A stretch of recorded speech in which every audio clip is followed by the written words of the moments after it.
Bismillahirrahmanirrahim. Assalamualaikum warahmatullahi wabarakatuh.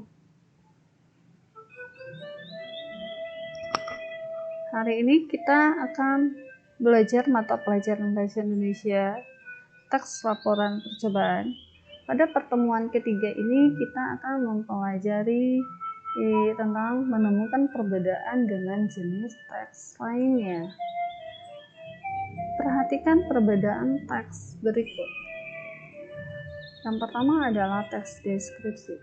Teks deskripsi adalah sebuah paragraf di mana gagasan utamanya itu disampaikan dengan cara menggambarkan secara jelas objek, tempat, atau peristiwa yang sedang menjadi topik atau tema kepada pembacanya, sehingga pembaca seolah-olah merasakan apa yang diungkapkan di dalam teks tersebut. Contohnya pada novel, cerpen, dan lainnya. Contoh dari objek pohon mangga. Aku mempunyai pohon mangga yang berada di belakang rumah. Pohon mangga tersebut mempunyai tinggi sekitar 3 meter dan sudah berbuah banyak. Seringkali ketika aku ingin memakan mangga, aku tinggal memanjat pohon tersebut dan mengambil buahnya. Pohon mangga tersebut dikelilingi oleh pagar. Saking tingginya pohon mangga ini sampai daun pohon mangga menutupi atap genteng rumahku. Yang kedua adalah teks eksplanasi. Teks eksplanasi memiliki 3 struktur. Yang pertama adalah pernyataan umum. Budaya tidak selamanya identik dengan hal-hal yang tradisional, misalnya pakaian, bahasa, kesenian, makanan khas, dan lainnya. Tetapi seringkali saat kita mendengarkan kata budaya, maka yang terlintas di pikiran kita adalah simbol budaya dari suatu daerah atau negara seperti makanan, pakaian, bentuk bangunan adat istiadat, tari-tarian, musik, dan sebagainya. Deretan penjelas. Budaya adalah suatu cara hidup yang berkembang dan dimiliki bersama oleh sebuah kelompok orang dan diwariskan dari generasi ke generasi. Maka dari itu, antara satu daerah dengan daerah yang lain mempunyai budaya yang berbeda. Selain itu, masa lalu dan masa kini juga mempengaruhi budaya yang ada pada kesatuan daerah. Jika dikelompokkan, hasil budaya dibagi menjadi 3 jenis, yaitu kepercayaan, pengetahuan, dan estetika. Ketiga hal tersebut saling mempengaruhi satu sama lain dan timbul hasil seperti hukum bahasa, adat istiadat, teknologi, pakaian, makanan, tempat tinggal, dan lainnya.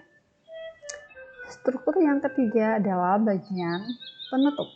Sehingga tidak selamanya perubahan budaya berarti buruk, walaupun selalu disayangkan karena beberapa hal dari budaya lama yang punah atau hilang menjadi sebuah ironi bahwa di satu sisi hilangnya budaya lama sangat disayangkan, tetapi di sisi lain manusia tidak sanggup untuk berada di satu titik saja.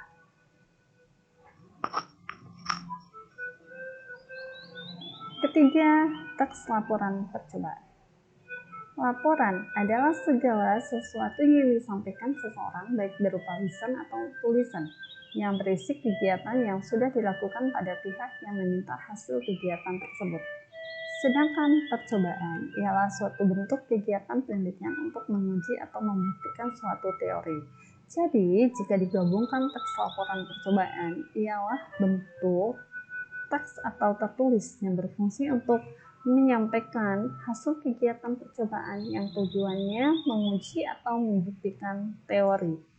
Jadi, laporan percobaan adalah segala sesuatu yang disampaikan seseorang baik berupa lisan atau tulisan yang berisi kegiatan yang sudah dilakukan pada pihak yang meminta hasil kegiatan tersebut.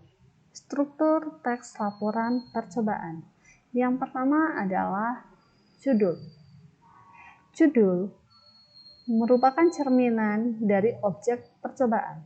Judul laporan percobaan dirumuskan dalam bentuk kalimat secara singkat, padat, komunikatif, dan jelas.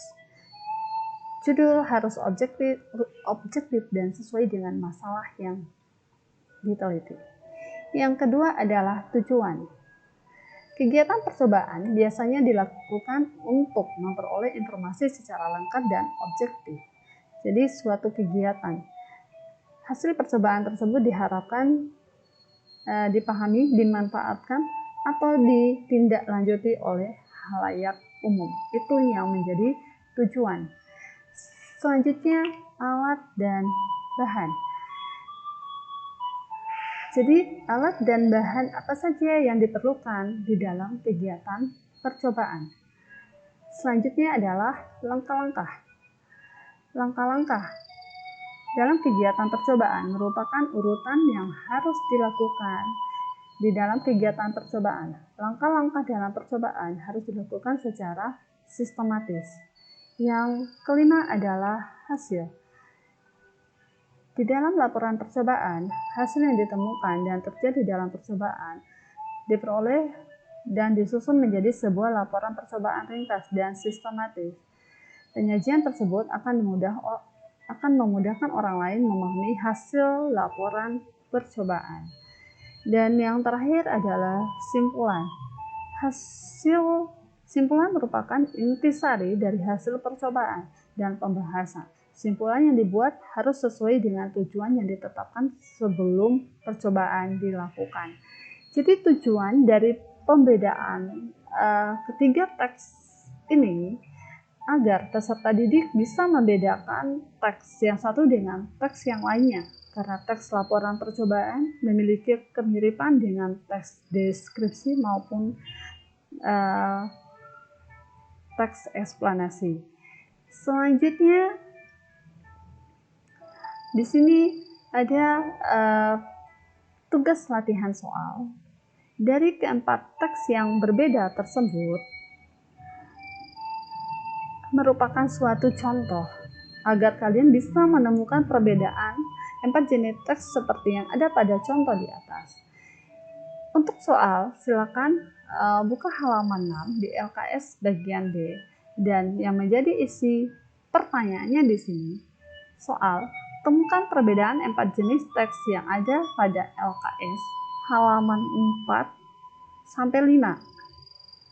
Pada halaman 4 sampai 5 ini adalah isi teks yang akan kalian temukan, yang mana yang termasuk teks laporan percobaan, eksplanasi, deskripsi maupun teks laporan percobaan. Pada teks 1 sampai 4 merupakan soal di bawah ini. Yang pertama adalah manakah teks yang termasuk laporan percobaan? Yang kedua, manakah teks yang termasuk teks eksplanasi? Yang ketiga, manakah teks yang termasuk teks deskripsi? Dan yang keempat adalah manakah teks yang lebih lengkap dan disebut teks laporan percobaan? Baik, sekian video pembelajaran kita hari ini. Semoga bermanfaat. Akhir kata, billahi taufiq wal hidayah. Wassalamualaikum warahmatullahi wabarakatuh.